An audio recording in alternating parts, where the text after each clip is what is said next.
여러분 안녕하세요. 생각남 ETF입니다. 이번 주에 다시 시장이 좋지 못한 흐름으로 돌아선 상황인데요. 아쉽기는 하지만 장기적으로는 계속 좋은 가격에 좋은 자산에 대해서 매수를 할 수가 있는 시간이 주어지고 있기 때문에 역시 더 좋은 거라고 우리는 이해를 해야겠죠. 그럼 오늘도 시장의 흐름과 주요 이슈들에 대해서 한번 살펴보겠습니다. 간밤에 마무리가 됐던 미국의 증시는 반등을 시도하기는 했지만 계속해서 경기 지표가 좋지 않게 발표가 되면서 결국 혼조세를 보이면서 끝이 났는데요. 따라서 현지 시간으로 29일 다우지수만 0.27% 상승을 했고요. 반면에 S&P 500 지수는 마이너스 0.07%가 하락을 한 모습이고, 그리고 기술주 중심의 나스닥 지수도 역시 마이너스 0.03% 소폭 하락을 하면서 이렇게 미국을 대표하는 3대 지수는 혼조세를 보이면서 장을 마무리했습니다. 따라서 시장의 공포지수로 불리고 있는 변동성 지수 또한 이러지도 못하고 저러지도 못하면서 역시나 혼조세를 보이며 거의 제자리를 유지했는데요. 전일 종가보다는 조금 내려간 모습이고요. 하지만 현재 수치는 여전히 계속해서 30에 가까운 수치를 유지하고 있기 때문에 현재 투자자들의 투자 심리는 계속해서 긴장된 상태를 유지하고 있다고 볼 수가 있습니다. 그럼 우선 대표적인 우량한 기술주 기업들의 흐름을 살펴보면 나스닥 시장이 이번엔 혼조세를 보였던 만큼 기술주를 대표하고 있는 기업들의 흐름들도 절반은 상승하고 절반은 하락한 혼잡한 모습을 보였는데요. 관련된 13개 기업 중에서 6개의 기업은 상승을 했고 나머지 7개의 기업은 하락한 모습입니다. 그리고 시간의 장에서도 변화를 줄 만큼의 큰 움직임은 없었고요. 오늘 현재 국내장에서는 관련된 두 가지 ETF는 역시나 아쉽게도 하락세를 보이고 있는데 아마 이대로 마무리를 하지 않을까 싶습니다. 그리고 우리 투자자들이 역시나 많이 투자를 하고 있는 대표적인 투자 분야들은 아쉽게도 대부분 좋지 못한 흐름들을 가져갔던 모습인데요. 대체적으로 빠진 부분들은 마이너스 2에서 3%가량 하락한 것 같습니다. 그리고 시간의 장에서는 일부 종목들이 다시 반등을 하려는 움직임들이 있었는데요. 하지만 흐름을 뒤집을 만큼은 아니라서 그런지 마찬가지로 국내장과 관련이 있는 모든 ETF들은 오늘 대체적으로 하락세를 보이고 있고요. 역시 이대로 마무리까지 갈 것 같습니다.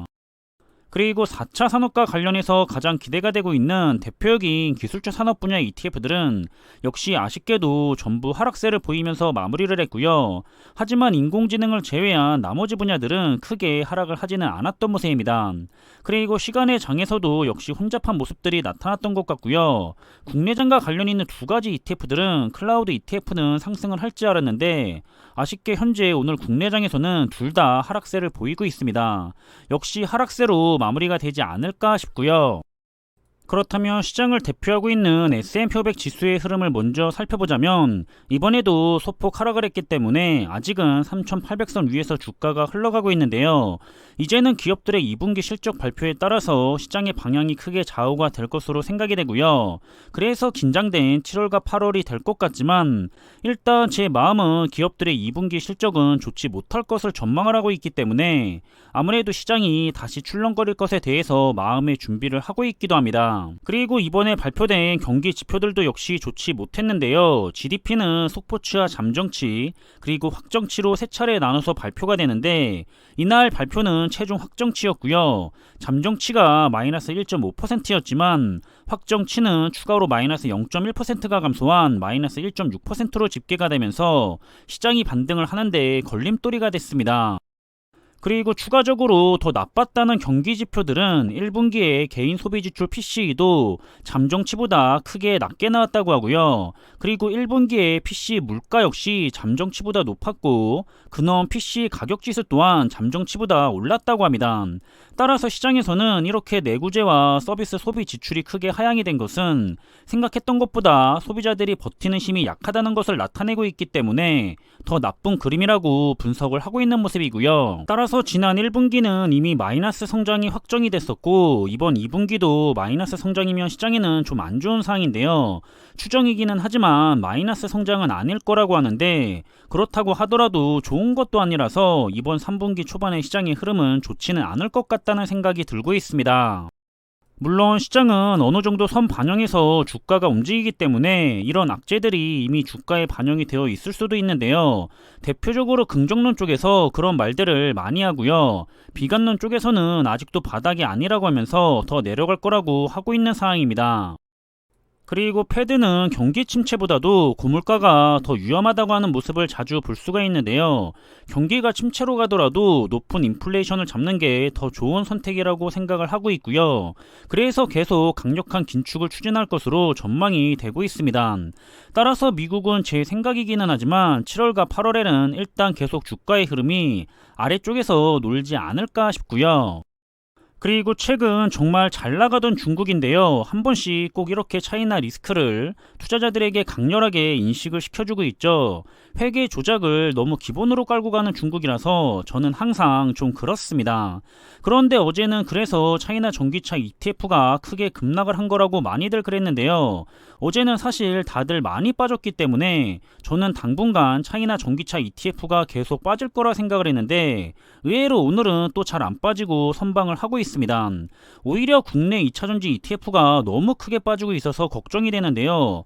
반대가 돼야 정상인 것 같은데 정말 시장의 단기적인 흐름은 예측을 하는 게 무의미한 것 같습니다. 그리고 차이나 전기차 ETF는 정말 투자하기 어려운 높은 난이도를 지닌 종목인데요. 꾸준히 장기 투자를 하겠다는 투자자들은 모르겠지만 투자하기가 너무 힘들다고 하면서 이번에 수익권으로 돌아오면 반드시 비중을 줄이겠다고 했거나 종목을 다른 더 안전한 곳으로 옮기시려고 했던 분들이 계셨죠. 저는 지금이 기회라고 보기 때문에 현재 손실이 아닌 수익권이라면 한번 차분하게 잘 결정해 보시길 바라겠고요. 마지막으로 현재 시장 상황에 대해서 고민이 많은 투자자분들 역시 정말로 많은 것 같은데요. 긍정적인 쪽의 이야기를 들으면 그것도 맞는 것 같고 비관적인 쪽의 이야기를 들으면 그건 또 그거대로 맞는 것 같고 그런 것 같습니다. 이런 게 장기 투자를 어렵게 만드는 요소이기도 한데요. 일단 항상 우리가 해도 되는 건 두 가지가 있고요. 해서는 절대로 안 되는 것도 두 가지가 있는데요. 먼저 해도 되는 건 예측은 의미가 없고 역사적인 백데이터들도 적립식 장기 투자의 좋음을 알려주고 있는데 무조건 꾸준히 돈이 생길 때마다 매수를 한다가 있을 거고요. 하지만 지금은 자신이 최종적으로 판단을 해봤을 때 더 하락하긴 할 것 같으니까 한 발 뒤로 물러서서 시장 상황을 더 봐야겠다라고 할 수가 있겠죠. 하지만 절대로 하면 안 되는 건 패닉셀에 빠져서 모두 매도하고 시장을 빠져나가려고 하거나 손실인데도 불구하고 일단 매도해서 다시 바닥에 들어가야겠다라고 생각하시는 분들은 좋지 못한 선택이라고 보고요. 되도록이면 그런 선택을 하지 않았으면 하는 마음입니다. 따라서 이번 조정장은 여러모로 역대급이라는 평가를 받고 있는데요. 그래도 현재까지는 잘 이겨내고 있는 것 같고요. 앞으로도 잘 이겨냈으면 좋겠습니다. 이렇게 우리들이 이미 좋다고 생각을 해서 장기 투자 종목으로 선택을 한 종목들은 대부분 정말 훌륭한 투자 종목들인 경우가 많고요. 우리는 지금 당장이 아니라 미래를 보고 투자를 해야 하기 때문에 이제는 시간에 투자를 해야겠죠. 결국 시장이 상승을 하면 자산이 불어나서 좋은 거지만 조정을 받더라도 계속 평소보다는 더 싸게 매수를 할 수가 있는 시간이기 때문에 장기 투자자들에게는 절대로 손해가 아니라는 사실입니다. 모쪼록 자신이 투자하는 종목이 좋은 종목이라고 생각한다면 끝까지 믿음을 가지고 투자를 했으면 좋겠고요. 그렇게 꾸준히 좋은 투자를 이어나가면서 나중에는 다들 좋은 성과를 가져갈 수가 있었으면 좋겠습니다. 그럼 저는 이번에 준비한 내용은 여기서 마무리하겠고요. 남은 하루의 시간도 즐거운 시간으로 잘 마무리하시길 바라겠습니다. 항상 준비한 내용들이 여러분들과 함께 투자하는 데 있어서 많은 참고가 될 수 있는 그런 좋은 영상이 되기를 바라고 있고요. 심리적으로도 그리고 좋은 정보로도 도움이 되었으면 좋겠습니다. 그럼 영상이 도움이 되셨다면 구독과 좋아요 부탁드리고요. 저는 다음에 더 좋은 정보들로 찾아뵙겠습니다. 감사합니다.